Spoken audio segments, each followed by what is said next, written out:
కహాతు అమ్రామును కనెను. అమ్రాము భార్య పేరు యోకెబెదు. అమ్రాము భార్య పేరు యోకెబెదు. ఆమె లేవి కుమార్తె. ఐగుప్తులో ఆమె లేవికి పుట్టెను. ఆమె అమ్రాము వలన అహరోనును మోషేను వీరి సహోదరియగు మిరియామును కనెను. హల్లెలూయా. యోకెబెదు అంటే అర్థం యెహోవా నాకు మహిమ, యెహోవాయే నాకు మహిమ, యెహోవా మహిమ. మీరు గమనించండి, పరిశుద్ధ గ్రంథంలో ప్రతి ఒక్కళ్ళ పేరుకి ముందు యెహోవా స్వాస్థ్యమని, యెహోవా కృపని, యెహోవాయే నా బలమని, యెహోవాకు ప్రియుడని, యెహోవా ధ్వజమని, యెహోవా అనే దేవుని నామముతో ప్రారంభించబడిన కొన్ని లక్షణాలు చాలామంది పేర్లకు ఉన్నాయి, చాలామంది పేర్లకే ఉన్నాయి. అయితే మొట్టమొదటిగా యెహోవా అనే పేరుతో ప్రారంభించబడిన మొట్టమొదటి పేరు యోకెబెదు. ఆ తర్వాత వీళ్ళు think సిపోరా and Elizabeth and Hannah వీళ్ళందరూ ఉన్నారు. వీళ్ళందరూ కూడా యెహోవా అనే పదముతోనే ప్రారంభించబడితే వాళ్ళకున్న సబ్ టైటిల్స్ అన్ని, వాళ్ళకున్న ట్యాగ్ లైన్స్ అన్ని. ఈవిడికి యోకెబెదు అంటే అర్థం యెహోవాయే నా మహిమ, లేకపోతే యెహోవా ఆమెకు మహిమ. నా దేవుని ప్రియులారా, నేను రాసుకున్న మాటలు ఇక్కడ ఏంటంటే, దేవుని విమోచన పదంలో, దేవుని విమోచన పథకంలో దేవుడు ఎన్నుకున్న ఒక సాధనం ఈ తల్లి, ఈ అమ్మ. ఈరోజు సాయంకాలం నేను మా అమ్మను కూడా విష్ చేశాను. ఈరోజు చాలా సంతోషపడ్డారు మా అమ్మ. ఫోన్ చేయడం ఆలస్యం, ఎప్పుడు వస్తావు నాయనా అని అడుగుతా ఉన్నా. లాక్డౌన్ అయిన తర్వాత వస్తానమ్మా. గత 25 ఏళ్లకు పైగా, ఇంచుమించు 25 ఏళ్లకు పైగానే మా అమ్మగారిని తీసుకొచ్చి గుంటూరు గోరంట్లో పెట్టారు ఏసన్న గారు. ఎందుకంటే ఏసన్న గారిని వాళ్ళ అమ్మగారి కంటే, ఏసన్న గారిని వాళ్ళ అమ్మగారి కంటే మా అమ్మే ఎక్కువగా ప్రేమించి పెంచి పోషించింది.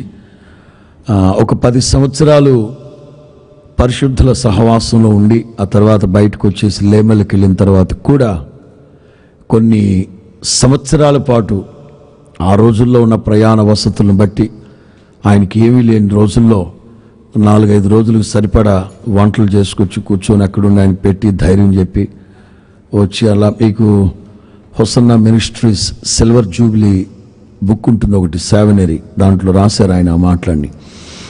అందుకని కృతజ్ఞతగా ఆయన కొంచెం స్థిరపడిన తర్వాత మా అమ్మగారిని తీసుకొచ్చి గుంటూరు గోరంట్లో పెట్టేశారు.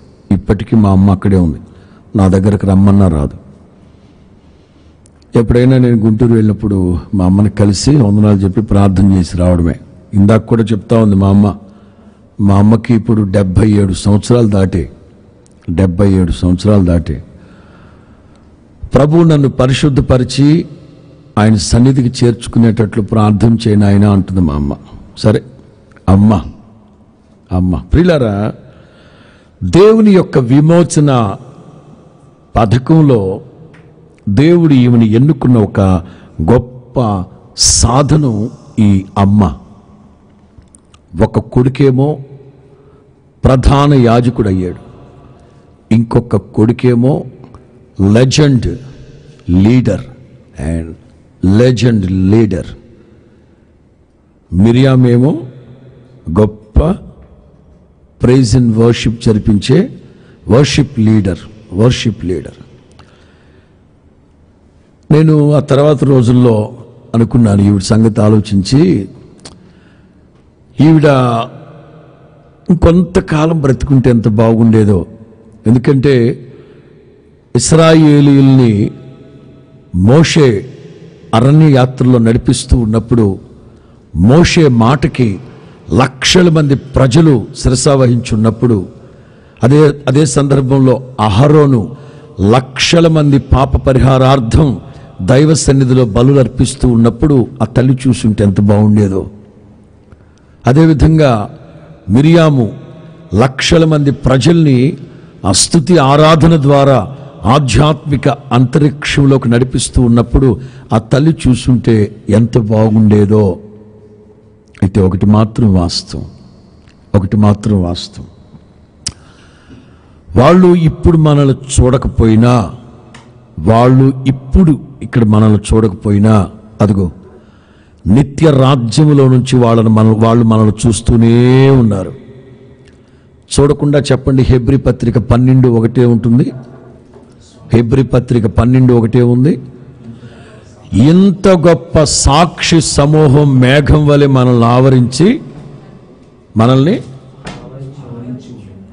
ఇంత గొప్ప సాక్షి సమూహము మేఘం వలె మనల్ని ఆవరించి వాళ్ళు మనల్ని చూస్తూ ఉన్నారు. ప్రస్తుతం ఇక్కడ లేకపోయినా వాళ్ళు అక్కడ నుంచి చూస్తూ ఉన్నారు.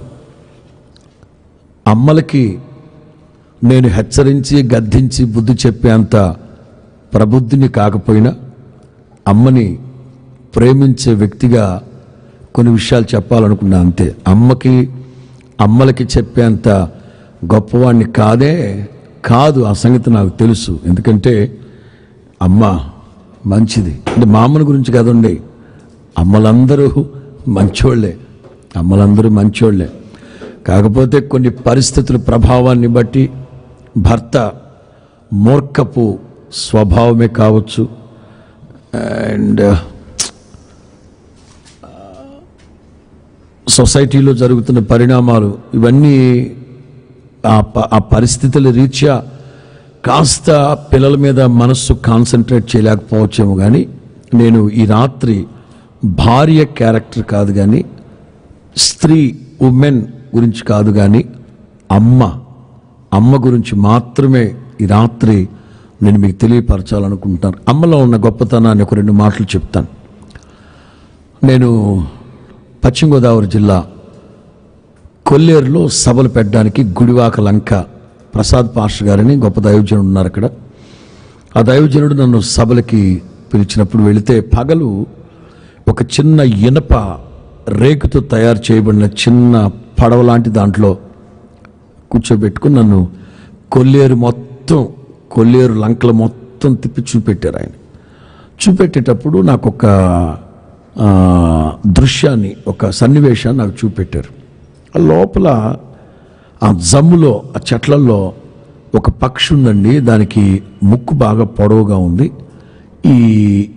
ఈ ముక్కు దగ్గర నుంచి ఈ కిందకి ఈ మెడ దగ్గరికి ఒక కండ తోల్లాంటిది వేలాడుతూ ఉంది.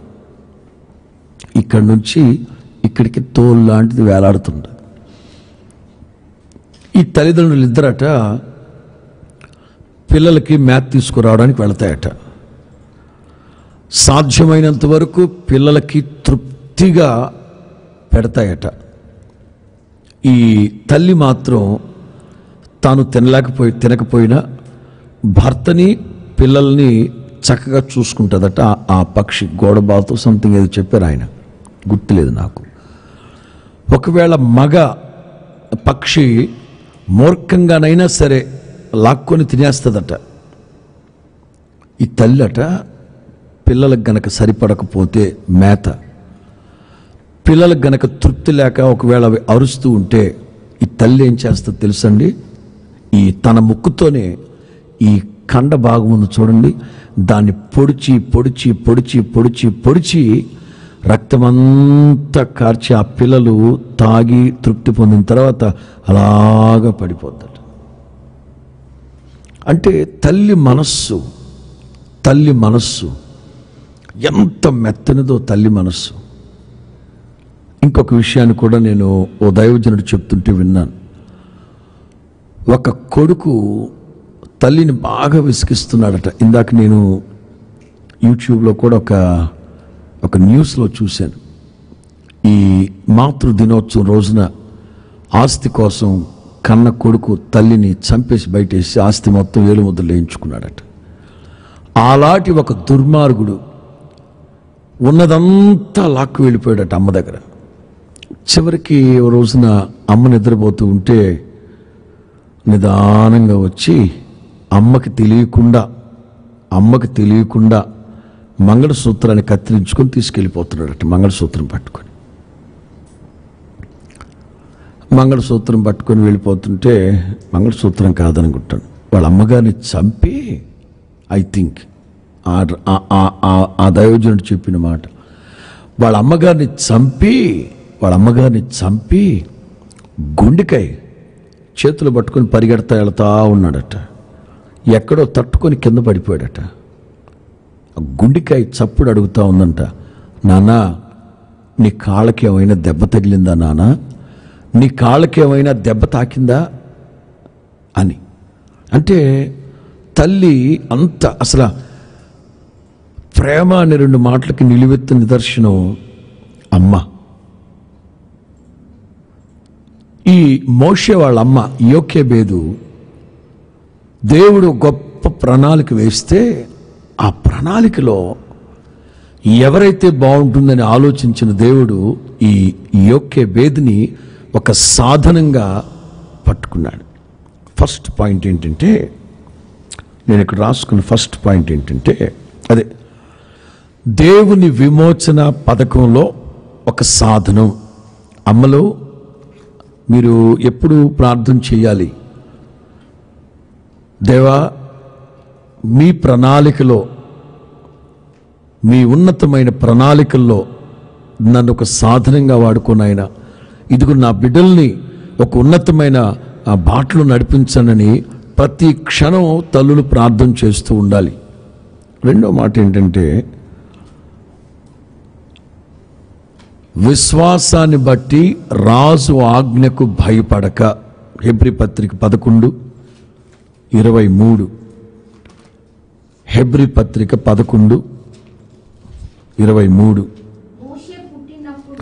మోషే పుట్టినప్పుడు చూడండి, అతని తల్లిదండ్రులు ఆ శిశువు సుందరుడై ఉండట చూచి విశ్వాసమును బట్టి, ఓ ప్రక్కన భక్తి, మరో ప్రక్కన విశ్వాసం, ఇవి రెండు ఏమాత్రం రాజు ఆజ్ఞకు భయపడక.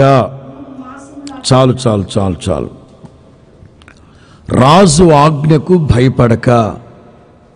నా దేవుని ప్రియులారా, మొట్టమొదటిగా తల్లి తెలుసుకోవాల్సింది ఏమిటంటే, నా పిల్లల పట్ల నా దేవుని ప్రణాళిక ఏమై ఉంది, నా బిడ్డల పట్ల దేవుని యొక్క సంకల్పం ఏమై ఉంది.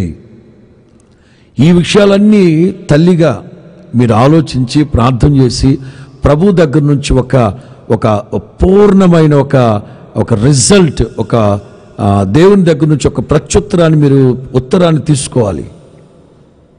ఫర్దర్ ఎన్ని సమస్యలు వచ్చినా వాటికి పొరపాటున భయపడక. రాజుగారు ఆజ్ఞ అంటే ఇంకేమన్నా ఉందా అండి? రాజు ఆజ్ఞకు భయపడక అంటే వీళ్ళు ఎంత ధైర్యం కలిగి ఉన్నారో. ఈ ధైర్యం ఎక్కడిది అంటే, 1 విశ్వాసము, 2 భక్తి. తల్లులకి నేను చెప్పేది ఏమిటంటే, మీరు భక్తి కలిగిన వాళ్ళై ఉండాలి. అట్ దట్ సేమ్ టైం విశ్వాసం కలిగిన వాళ్ళై ఉన్నప్పుడే మీ పిల్లల్ని ధైర్యంగా పెంచడానికి మీకు ఒక ధైర్యం ఉంటుంది. మీరే బిక్కు అంటూ భయపడుతూ సమాజంలో వాళ్ళు ఏమనుకుంటారో, వీళ్ళు ఏమనుకుంటారో, వాళ్ళు ఏమనుకుంటారో అని మీరే భయపడుతూ ఉన్నారనుకోండి, పిల్లలు కూడా ఆ పిరికి ఆత్మచేతే నింపబడిపోతారు. 1 దేవుని ప్రణాళికలో, దేవుని యొక్క బృహత్తరమైన విమోచన పథకంలో ఈవిడ ఒక సాధనంగా ఉన్న సంగతి గుర్తుపట్టింది. 2 రాజాజ్ఞకు భయపడకుండా, ఎన్ని పోరాటాలు వచ్చినా పొరపాటున భయపడకుండా. 3 ఆమె జ్ఞానవంతురాలు. ఆమె చాలా చాలా చాలా జ్ఞానవంతురాలు. ఈవిడకున్న జ్ఞానాన్ని నేను ఎన్ని విధాలుగా వివరించాలనుకుంటున్నానంటే, మొట్టమొదటిగా మోషే కోసం జమ్ము పెట్టి ఒకటి తయారు చేసింది. ఈవిడికున్న జ్ఞానం పిల్లవాని కోసం జమ్ము పెట్టి ఒకటి తయారు చేసింది. 2, పిల్లవానికి ఏమి సంభవిస్తుందో అని వాని అక్కని అక్కడ పెట్టింది. ఇంకా జ్ఞానం ఏంటో తెలుసా? ఫరో కుమార్తె స్నానమునకు వచ్చు సమయానికి ముందు ఆ జమ్ము పెట్టి విడిచిపెట్టమంది. అక్కడ చూద్దాం. నిర్గమాకాండం 1వ అధ్యాయం. దయచేసి అందరూ గమనించాలి. నిర్గమాకాండం 2వ అధ్యాయం. నిర్గమాకాండం 2వ అధ్యాయం.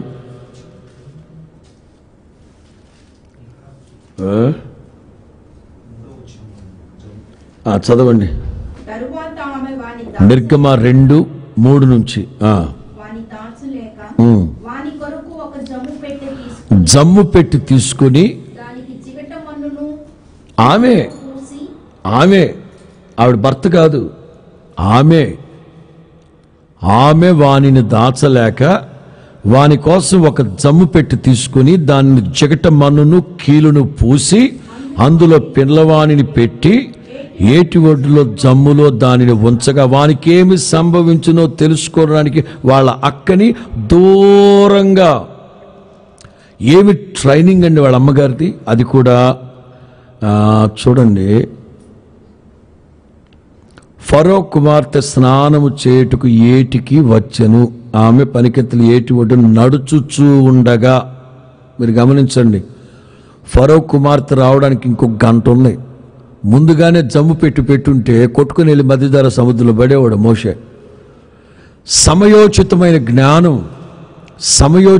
జ్ఞానం. నేను అనేది ఏంటంటే, భర్త పెద్దగా పట్టించుకోకపోయినా మోషే వాళ్ళ నాన్న ఇక్కడ పెద్దగా ఇన్వాల్వ్ అయినట్టుగా మనం చూడం. అమ్మదే బాధ్యత.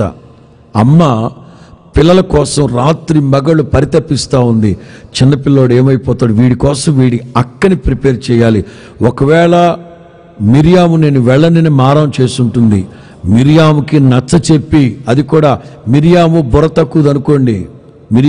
తక్కువదనుకోండి, ట్రైనింగ్ ఇచ్చింది. ఇదిగో నాన్న మిరియాము ఏదో నేను పంపించానని కాదమ్మా, వెళ్ళి వెంటనే నువ్వు జమ్ము పెట్టి నీ నైల్ నదులు విడిచిపెట్టదు పొరపాటున.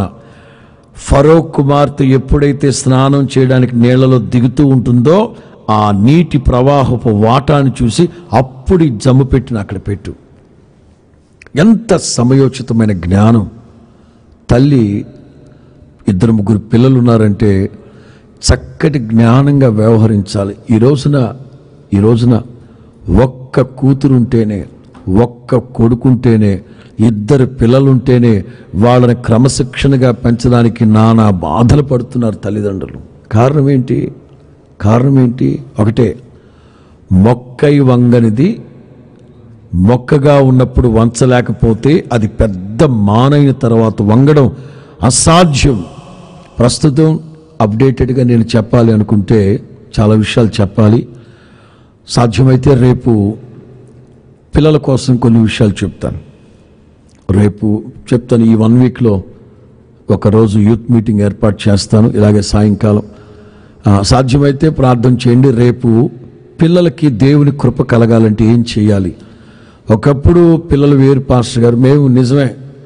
మేము చిన్నపిల్లలుగా ఉన్నప్పుడు అప్పుడున్న కాలమాన పద్ధతులు పరిస్థితులు వేరు, ఇప్పుడున్న కాలమాన పరిస్థితులు పద్ధతులు వేరు. గనుక ఒక్క బిడ్డని కంట్రోల్లో పెట్టుకోవడమే ఇట్స్ ఇంపాసిబుల్ డ్యూటీ అయిపోతుంది.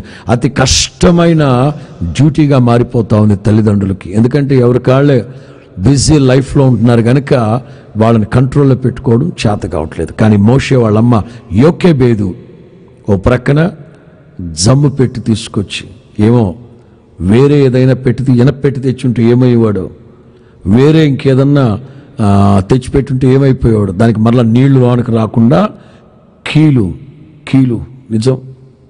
తర్వాత ఇంకొక అమ్మని గురించి చెప్పేటప్పుడు ఇంకొంచెం లోతులోకి నేను మిమ్మల్ని తీసుకెళ్తాను. ఒకటి, చిన్న కొడుకుని కాపాడుకోవడానికి కూతుర్ని చక్కగా మోటివేట్ చేసింది. పిల్లలు మీరు గమనించాలి, కొన్ని సందర్భాలు కాదు, తల్లిదండ్రులు చెప్పే మాటలు, ప్రత్యేకించి అమ్మ చెప్పిన మాట జాగ్రత్తగా వినాలి. ఎందుకంటే ఇటు అందరినీ, ఓ ప్రక్కన భర్తని, ఓ ప్రక్కన పిల్లల్ని, ఓ ప్రక్కన అత్తమామల్ని, ఓ ప్రక్కన ఏదో పడుసులు అంటారు, ఎవరు అదే పడుసులు. ఈ పడుసులది పెద్ద పోరైపోతుంది ఆట. కోడలు అత్తల్ని జాగ్రత్తగా చూసుకోవాలి. ఇవాళ నీవు కోడలుగా ఉన్నావు, రేపు అత్త అవుతావు కదా. ముదురాకు రాలిందని చిగురాకు నవ్విందట. ఏంటి? ముదురాకు రాలిపోయిందని చిగురాకు నవ్విందట. మళ్ళీ రేపు యాస వస్తే నువ్వు రాలుతావు కదా. కనుక ఈ సైక్లింగ్లో ఒకరినొకరు కించపరుచుకొని తోలనాడాల్సిన అక్కర్లేదు. జాగ్రత్తగా జీవితాన్ని కొనసాగించుకోవాలి.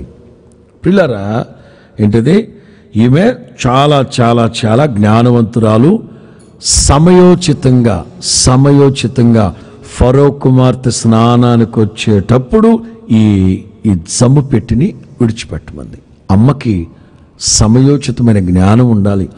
ఇంట్లో వాళ్ళందరినీ చక్కగా చూసుకోవడానికి కావాల్సిన జ్ఞానం. అందుకే గుణవతి అయిన భార్య గురించి అక్కడ రాసి ఉంటుంది. గుణవతి అయిన భార్య తన ఇంటి వారి నడతలన్నీ జాగ్రత్తగా గమనిస్తూ ఉంటుందట, సామెతలు 31లో. కానీ ఇప్పుడు సామెతలు 2వ అధ్యాయం 6వ వాక్యం చూద్దాం. సామెతలు 2వ అధ్యాయం 6వ వాక్యం.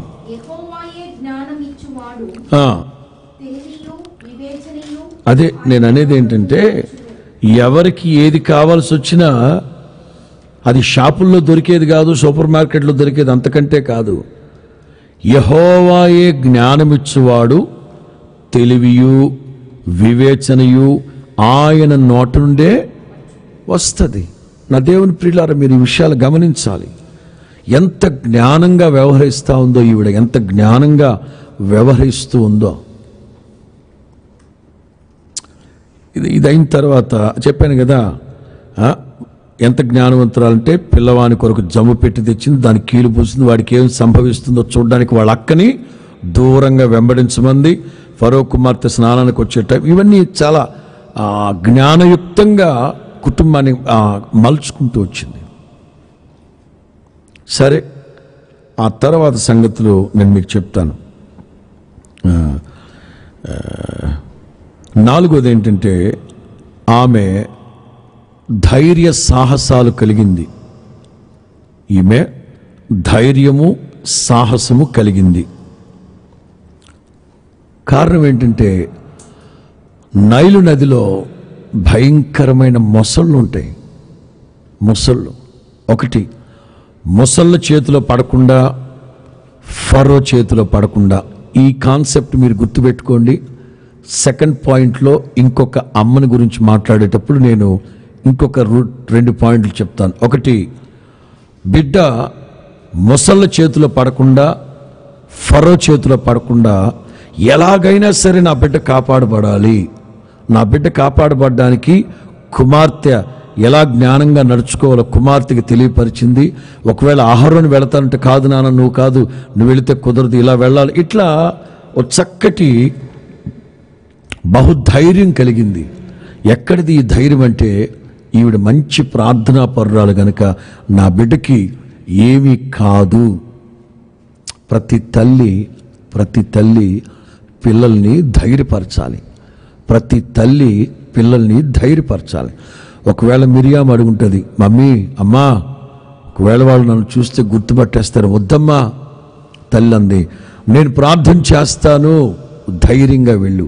నేను ప్రార్థన చేస్తాను, నువ్వు ధైర్యంగా వెళ్ళు. తల్లి పిల్లల్ని ధైర్యపరచాలి, పిల్లల్ని ఎంకరేజ్ చేయాలి. ధైర్యం కలిగి పిల్లలు భయపడుతూ ఉంటే, ఏం కాదు నాన్న, నేనున్నాను కదా, ప్రార్థన చేస్తాను, మీరు వెళ్ళండి నేను చెప్పాలి. ఈరోజు కూడా చాలామంది దైవజనులు చెప్తా ఉంటే నేను ఈరోజు విన్నాను. Thomas Alva Edison. సాక్షాత్ నేను అమెరికా వెళ్ళినప్పుడు అబ్రహాంని, రమేష్ని, వీళ్ళిద్దరు పాస్టర్స్ని అక్కడ తీసుకెళ్ళాను. ఎడిసన్ సిటీ, అమెరికాలో న్యూయార్క్ ప్రక్కన న్యూ జెర్సీ దాటిన తర్వాత ఎడిసన్ సిటీ, ఆ ఊరికే థామస్ ఆల్వా ఎడిసన్ పేరు పెట్టారు. అక్కడికి వెళ్ళాం. అక్కడికి వెళ్ళినప్పుడు అక్కడ తిరుగుతూ ఉన్నప్పుడు వాళ్ళు చెప్పిన మాట ఇంత క్రితం చాలాసార్లు చెప్పాం మీకు, మరలా చెప్తాం. చిన్నప్పుడు బహుబుర్ర తక్కువడు ఈ థామస్ ఆల్వా ఎడిసన్. ఇక ఏవి పొద్దుపోక వాళ్ళ మాస్టారు చిన్న ఉత్తరం రాసి, ఒక ఉత్తరం రాసి ఉత్తరాన్ని కవర్లో పెట్టి, నాయనా ఇది మీ అమ్మగారికి ఇవ్వు బాబు అంటే, అప్పుడు అలాగే మాస్టర్ అని తీసుకెళ్ళి వాళ్ళ అమ్మకి, మమ్మీ మాస్టారు ఈ ఉత్తరం మీకు ఇవ్వమన్నారు, ఈ లెటర్ ఇచ్చేసి వెళ్ళిపోయాడు థామస్ ఆల్వా ఎడిసన్. వాళ్ళ అమ్మగారు ఆ ఉత్తరాన్ని తీసుకుని చదివి కుమిలి కుమిలి కుమిలి కుమిలి కుమిలి కుమిలి ఏడ్చింది. గంటల తరబడి ఏడ్చింది. ఈలోగా ఎడిసన్ వస్తున్న చప్పుడు విని కన్నీళ్లు చూసుకుంది. అమ్మా ఏం రాశారు మాస్టర్ అందులో? వెంటనే తల్లి ఏం చెప్పాలో అర్థం కాలేదు. ఏం చెప్పాలో అర్థం కాక, నా గురించి ఏమన్నా రాశాడా? నేను మాట వినట్లేదని రాశాడా? నాకు జ్ఞానం లేదని రాశాడా? నేను సరిగ్గా చదవట్లేదని రాశాడా? నాకు 0 మార్కులు వస్తున్నాయని రాశాడా? అమ్మ నేను పనికిరానమ్మా, అదే రాశారా ఆయన? అందరూ అట్లాగే అంటున్నారమ్మా, అదే రాశారా మాస్టరు? అమ్మ అందట, కాదు నాన్న, ఎవరు చెప్పారు అలాగా? మాస్టర్ ఏం రాశారంటే, నీ అంతటి జ్ఞానం కలిగిన వాడికి, నీ అంత సూపర్ నాలెడ్జ్ కలిగిన వాడికి, హై పవర్ నాలెడ్జ్ కలిగిన వాడికి మాస్టారు పాఠాలు చెప్పడానికి భయపడుతున్నాడు నాన్న. నువ్వేమో అన్నీ తొందరగా చెప్పేస్తున్నావట. ఆ స్కూల్ పిల్లల ముందు ఆయన నామోషిగా ఫీల్ అవుతున్నారు, అందుకని కొంచెం మీరు చూడండి అమ్మా అన్నారు. నాన్న రేపటి నుంచి స్కూల్కి వద్దు అంటే, ఆ మాస్టర్ చెప్పి రాసింది ఏంటంటే, మా స్కూలే కాదు ఈ మండలంలో ఎక్కడ ఏ స్కూల్లో కూడా చేర్చుకోవడానికి లేకుండా టీసీలో రెడ్ లైన్ పెట్టేశాడట, ఎర్రగీత. తల్లి అదట, నాన్న ఇంట్లోనే చదివిస్తాను నేను, ఇంట్లో. అదేంటమ్మా అందరూ స్కూల్కి వెళ్తుంటే నాకు బడికి వెళ్ళాలని ఉంది, మాస్టర్ బాధపడతాడమ్మా, వద్దమ్మా అందట. సరే ఎడిసన్ కూర్చున్నాడు. ఇక తనకున్న జ్ఞానాన్ని బట్టి చిన్న చిన్న ప్రయోగాలు చేయడం ప్రారంభించాడు. 2500 ప్రయోగాలు, 2500 ప్రయోగాలు వికటించాయట. ఎట్టకేలకు బలుబు కనుక్కున్నాడు కదా. అందరూ అన్నారట, ఏమిట్రా ఇన్ని పాడు చేసావు కదరా అంటే, పాడు చేయడం కాదు, ఈ టైపుగా చేస్తే ఇలా పాడైపోద్దని చెప్పి మీరెవ్వరు అట్లా చెయ్యొద్దని 2500 ఐటమ్స్ కనుక్కున్నా నేను అన్నాడంట. అర్థమైంది మీకు? 2500 ఫెయిల్యూర్స్ తర్వాత ఒక బల్బ్ కనుక్కున్నాడు. ఇలా చేస్తే ఇలా తగలబడిపోద్ది, ఓహో రైట్, ఇది ఒకటి కనుక్కున్నాను నేను. ఇలా చేస్తే ఇలా అయిపోద్ది, రైట్, కనుక్కున్నా. అప్పుడప్పుడు మన వాళ్ళు కూడా ప్రయోగాలు చేస్తూ ఉంటారు. ఈ లాక్డౌన్లో ఎన్ని ప్రయోగాలు! యూట్యూబ్ ఆన్ చేయడం ప్రయోగాలు, యూట్యూబ్ ఆన్ చేయడం ప్రయోగాలు. ఈ భర్త పిల్లలు ఆ వాష్రూమ్లోనే కూర్చుంటున్నారంట, ప్రయోగాలు వికటించి. ఎందుకే ఇలా చేసేవంటే, ఇలా చేస్తే ఇలా అవుద్దని ఇప్పుడే తెలిసిందండి, నేను కనుక్కున్నాను. ట్విట్టర్లో పెట్టు, ట్విట్టర్లో నీ బొంద పెట్టు. అర్థమైందా? ఈ మీ ప్రయోగాలకి ఎంతమంది బలైపోయారు. లాక్డౌన్ అయిన తర్వాత న్యూస్ సేకరించాలి. దేవునికి స్తోత్రం, హల్లెలూయా. యూట్యూబ్ ఆన్ చేయడం యూట్యూబ్ ఆన్ చేయడం.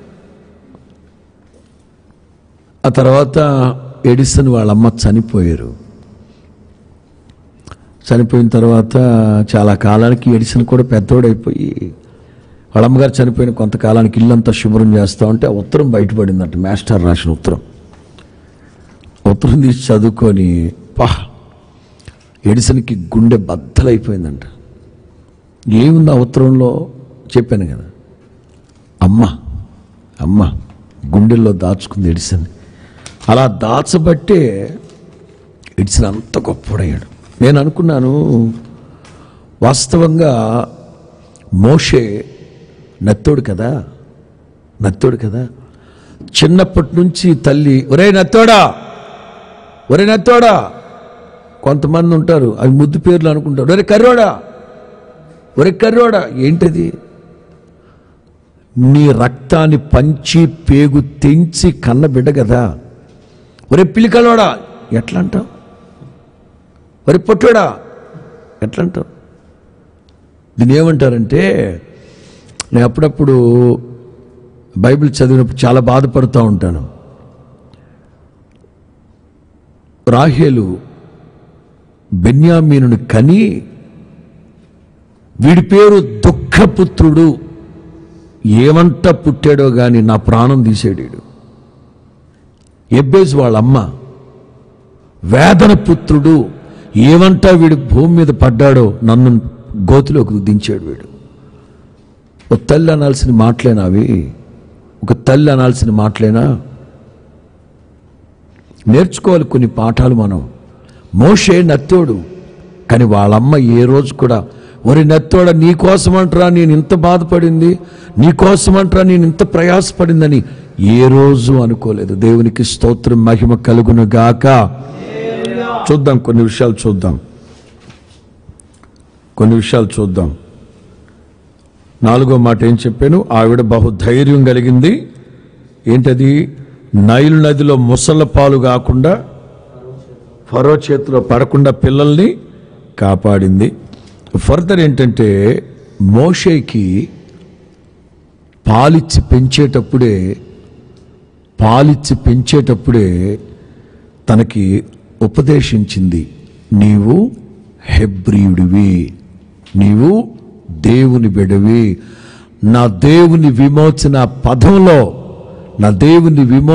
పథకంలో నీ ఒక సాధనమురా అని ఉగ్గుపాలతోనే బిడ్డకి నూరిపోసి, నీవు దేవుని బిడ్డవి. అందుకే చెప్తున్నాను, అమ్మ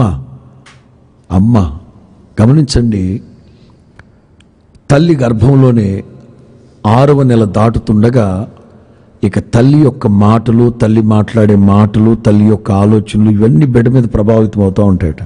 అందుకే అమ్మని త్వరగా గుర్తుపడతాడు బిడ్డ. ఎందుకంటే వాళ్ళ అమ్మ స్వరాన్ని కడుపులో ఉండే వింటా ఉన్నాడు కదా. ఏమి దైవ జ్ఞానం అండి.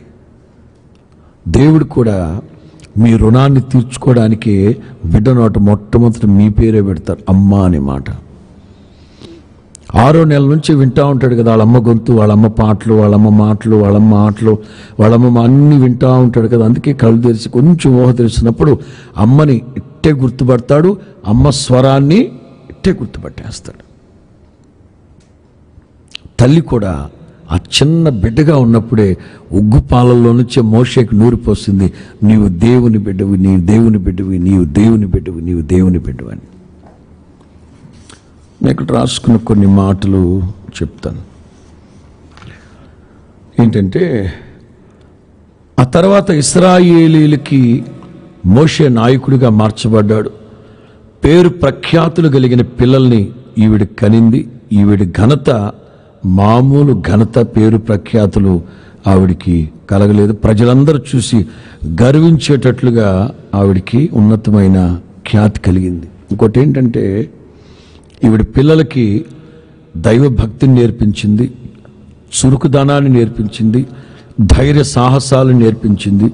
మరి ముఖ్యంగా వాళ్ళు పెరిగి పెద్ద అయిపోయి ఒక ఉన్నత స్థానంలో ఉన్నప్పుడు తను చూడలేకపోయిందనే కానీ నిత్య రాజ్యంలో నుంచి ఆవిడ పిల్లల పరిస్థితులన్నీ చూస్తూ ఉంటుంది.